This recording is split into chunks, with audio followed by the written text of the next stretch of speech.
Oh, yeah, it's Office Hours Celebrity Entrepreneur Show with James Maslow, and I'm David Meltzer, blessed to be a co host with my young, amazing entrepreneur, actor, singer, producer, but most of all, one of the kindest people you'll ever meet, James Maslow. Welcome back, my friend. David Meltzer, one of these days I got to flip it and do an intro so I can say nice things about you. But I always appreciate it. Man, it's always good to see you. Sometimes we just got to get on one of these, just you and I, to properly go live with our friends, the world. Our friends, the world, and my world is my friend, and my neighborhood is part of that world as well. And I want to say publicly, congratulations. You got engaged, and in a beautiful way, by the way. Thank you. But more importantly, knowing your fiance, you've made a great choice coming from someone that has lived blessed to have picked the right person. I feel that you have picked the right person and you have a amazing life ahead of you. Thank you so much, man. It's one of the most daunting and frankly scariest things when you hear other successful people talk about it being the most important decision you'll make in your life. And the truth is, every year, every month, but really I look at it, the last 6.5 years we've been together, we continue to grow in the same direction. Bit by bit, sometimes it feels like it's at a slower pace than I want, or we're at different paces, frankly, but bit by bit, we continue to grow in the same direction and want the same things. And one of those things is for each other to succeed. And she has stepped up and grown up in such a tremendous way, really over the last couple of years, last year in particular, where I feel so confident that this is my person. She is there for me. And it just makes me excited that we are engaged. And I'm so excited to get married and start a family. So interesting as you talked about the right person and growing together, which is a great perspective to have. Um, my grandfather told me that you only needed three things to be happy, and two of them are very interchangeable. One is, he said, find the best bed you can find. You spend a third of your life sleeping, and a third of your life sleeping and stooping, he said, which is, you might know what that word means. Anyway, he said, so you buy the best bed you find. But the truth is, I've bought many of the best beds. In fact, I just bought an 8 sleep cover to my bed, which nice. You like that? Amazing. I recommend it to anyone in the entire world. It is the best money that I spent on sleep, even maybe close to my mentor, sleep mentor. But then he said, too, you need to find something you love, because you spend a third of your life in activity you get paid for, and you want to either learn or be capable of learning to love it or love it. But that last third is the one you just completed, which you got to find one intimate partner that's a liaison between you and everything. And I remember him saying that she's the liaison between me and everything. And, being the chairman of the Napoleon Hill Institute and understanding what a mastermind is, the ultimate mastermind, when two minds or more get together to manifest. Yeah. I started to realize she is my liaison between me and everything. Everything, my kids, my family, the bed, the activity I get paid for. She's my liaison. She is the translator of perception to me. She's the regulator. So when my perception is wrong, it's not aligned with where I want to be or better, Julie's there to say, hey, dummy, have you ever thought about looking at it this way? Or when I'm doing the wrong thing, she say, hey, dummy, drugs and alcohol and strip clubs are not going to help you get to where you want to be. Hey, dummy, you're not paying attention to this, whatever it may be. My wife has saved my life. And sounds like you really earned that nickname too. Yeah. And I just want to tell you that you have made a wise decision with a wise perspective, and you're willing to do the work as a wise man with faith. To be honest, there's even, and I don't hope people don't take this the wrong way, but there's also like a huge sense of relief. Like think about it. This is one of the biggest decisions that everybody or most people will end up making in their lives. And I'm just hugely relieved. You're like, oh, did it, done. Yeah. Got it. Picked one, picked well. She picked me, picked each other. And we're here, and now I get to stop fucking worrying about that. Yeah. Excited about it and just focus all the energy on something else, especially the proposal, because the proposal was very secret. I mean, you didn't know about it. Nobody knew about it. I barely knew about it. Like 3 weeks before I'm going on this vacation, I was like, look, I know we'd spoken about it. I'm going to propose. And I'd actually told Caitlin sincerely, it's probably going to be the end of the year. Like, we're just moved into this house. We're still building. We're finishing another major renovation that's a year and a half and $1 million over budget. I'm going to be on tour for 9 months straight. I'm like, there's a little break in between that. I'm like, honey, honestly, I was just being real. It's like, even just the cost of a ring and the timing, it probably end of the year. And I that's where my head was at, her head was at. But then we booked this trip. I'm finally listening to some of my own advice and some of your advice, and took a moment to sit down and go, what are we missing? What do we need? And we needed some us time. We needed some true R&R. We hadn't gone on a vacation in 4 years because every year we fucking moved again. So, spend all the vacation money on moving. And we decided, hey, we owe this to ourselves. So we had booked this months in advance. We had something to look forward to on top of all the things we enjoy. But I think it's important to have a vacation or something tangible to look forward to. Yeah. Some extrinsic motivation, so to speak. And anywho, it was by like the third or fourth buddy I told, yeah, we're going to the Amalfi Coast. And they cut me off immediately. So you're proposing? Yeah. The first one, I'm like, well, shit, maybe this is the time. Maybe, and it just ended up being, the more I thought about it, I was like, you know what? This is the right time. I got excited about it. I called one of my best friends, Donish, who's, jewelry and watch dealer since we were in high school. And I was like, can you help me find a yellow diamond? He's like, funny enough, we have one coming in. I think is perfect. It just lined up. And then I thought about, you know what? If I do wait, what's the point, right? It's just longer that we don't get to celebrate us. And it's potentially, there are going to be more and more work and obligations and things that get in the way that are going to detract from her. And I was like, what better time to do it than on a trip where we know nobody really even knows we're going to Europe and the Middle East. And I was like, this is going to be 100% about just her and about just us. So long story long, I think I made the right choice, and I pulled it off in a pretty spectacular way. It was me and a couple of Italians who barely spoke English. We worked together, didn't know them, just strangers in Amalfi, and it was beautiful. Well, I appreciate it, except for the fact that you reminded my wife how romantic the Amalfi Coast is. So I'm sure it'll cost me another 30 or 40 grand in September because she planned our trip, including the hotel with the tennis court. So we've already booked our nights there, and that place is not cheap. Nice. Now, I'm going to give you a piece of advice. We're blessed to mentor each other, and I'm humbled to tell you that I mentor you in the things that I've experienced and I know and who I know. But you also do the same for me, and I respect that in your wisdom, in your space that you're in. You have incredible wisdom for me that you sometimes probably don't even know that you share with me. But I will tell you the best advice that I can give you, and I mean this I get a little bit choked up. It's simple advice in any relationship, but especially in marriage.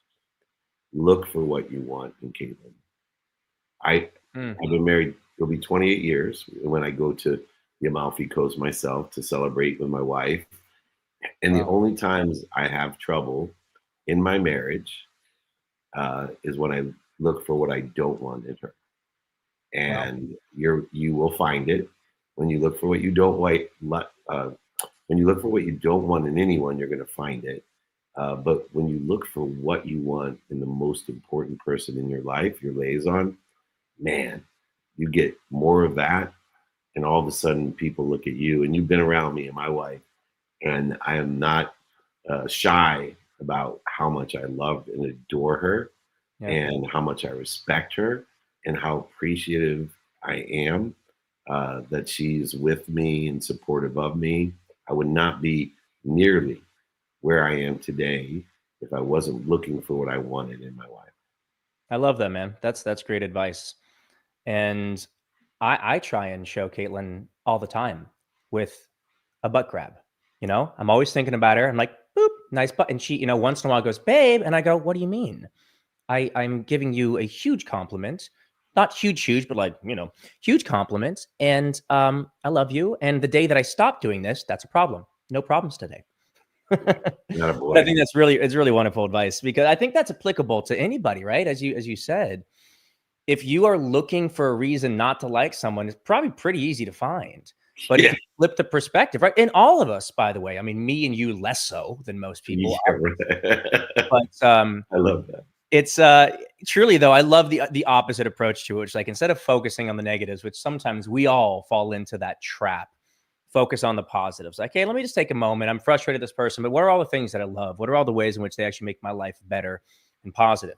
And if you can't come up with a lot of them, stop being friends with that person. But if you're actually friends with somebody, I bet you will be able to come up with quite a few amazing reasons why they're amazing. Now backstage, we were talking about something else. I'm gonna put you on the spot because I can't remember the second issue that I wanted to talk about. I said, well, let's hold this. Okay. It was a really, what was it? Do you remember? Second issue that you wanted to talk about? Yeah, we first talked about getting engaged, and then we started talking about something right before when the music was on. I'm like, don't leave it here. Oh, Don't leave. Lord. That was like a solid 7 or 8 minutes ago. I can't remember that far back. It was 11 minutes ago. Neither can I. Well, anyway, we'll have to pick a separate topic as we went. I know you got to go to Israel again. Oh, no, sorry, it did come to me. There's the remainder of my youth still struggling to kick in. We were speaking about how you have had an amazing week. You said this week's been a long month. Yeah. And you were telling me about how, you've been in 12 different places in 7 days, I think almost literally. Oh, I remember. A Yes. line out the door at Aspire recently for your meet and greets and photos, which you've had, but it's growing tremendously. Something because of what I do as a musician, we do meet and greets and meet fans every day. So I'm a little bit more used to, but I'd love to talk to you about your perspective on that because objectively, and maybe fans don't think about this. So again, don't take this the wrong way, but objectively doing meet and greets and standing there and shaking hands, giving hugs, taking photos, it's one of the hardest things to do. Now, I'm not saying that our lives are hard or tough. I'm grateful for it, but just think about it. It can be hours where if you're hungry, you're not eating for hours, you got to use the restroom, you're not using the restroom for hours. Your smiler hurts after about 50 photos. Let me tell you, just try it. And by the way, that's also where you get sick, touching hands, hugs, all there's so many aspects to it that make it difficult. But we remind ourselves that we're only there because people care enough to want to take a photo, to want to listen to us speak or sing or act, whatever we're doing. And I constantly remind myself of this. What are your tactics? Because you just tell me, like, dude, you're tired. You have been little sleep because of the travel. And I know we both prioritize that. And then you had to stand there for hours, I presume, to finish taking photos, but you finished taking photos with everybody there. What went through your head? So it's interesting because my hero went through my head at first, and I was blessed to work with a guy named Tony Gwynn. If you're from San Diego, you know who Tony Gwynn is. He's probably the greatest hitter since Ted Williams, closest to batting 400. But he was also an amazing community member. He stayed with the Padres when he was offered a ton of money to go to the Yankees, and he had, baseball's 162 regular season games, preseason, and playoffs. You are on the road a lot, and he had his own sons, his own family, and his wife, and he lived in Poway, and he at that time was playing at Petco downtown, and so he had played a tough game, and he came out, and I think he had won the game for doing something like a game-winning hit or something. So everyone stayed after, and they took an interview of him, and now, I mean, the game ends at, it starts at 7:05. It ends at back then they didn't have the timer. I think it was 10:35. We were getting to about 11:15. I was ready to go. I was with him. I lived in San Diego, and I was like, Tony, man, I got to go. He goes, no, I need to sign autographs. And he sat there for another hour and 45 minutes. Yeah, wow. And I watched him. So what was going through my mind was I remember dreaming that many people would want my autograph, that somebody would want. Back then there was no cell phone, so you couldn't really take pictures. But I remember dreaming about to have an impact on my community where they would want to stay till 1 a.m. And these people, they stayed, and I was out on my feet, and my cheeks hurt from smiling, and I had to tell myself, thank you. I know this is hard, but do not ever forget how much it means to them that you do this. And all of a sudden, all the pain went away, and but it's not easy because it's every day when you're doing it on tour like you do, and I'm been on a tour. I have more respect for the people that do it because they have the least amount. The most famous ones like like you have the least amount of time and the least amount of reason to do it, and those seem to be the people that do it. Yeah, it's exactly what you said. You just have to remember and remind yourself, and we all need reminders constantly about how freaking lucky we are to do this. And I think back. Well, I actually just went back and visited one of my old high schools, the San Diego School of Creative Performing Arts, and I gave a little commencement speech for the graduation class of 25. And being there, just I had so many vivid, visceral memories of learning to dance in this corner of the school and auditioning or practicing in this little area. I'm looking at this and just remembering back to when I was dreaming of an opportunity to even just audition, and then the possibility of getting paid to do this thing that I love to do. And it was just such an amazing reminder of like, dude, I get to do that. Not only now, but I've been able to do it for almost 20 years. And I still have so much excitement. In fact, I think weirdly, the older I get, especially with this newer chapter, last year and a half, I've been developing on my own music, several of my own film and TV projects I've told you about a little bit. I've been doing more speaking, more advocacy, social media in a more authentic way, in a more fun way. I'm actually more excited and grateful now than I think I've ever been. At least since the very beginning when I got my first job. I feel that same sense of appreciation and ecstasy that of like, this is so fucking cool.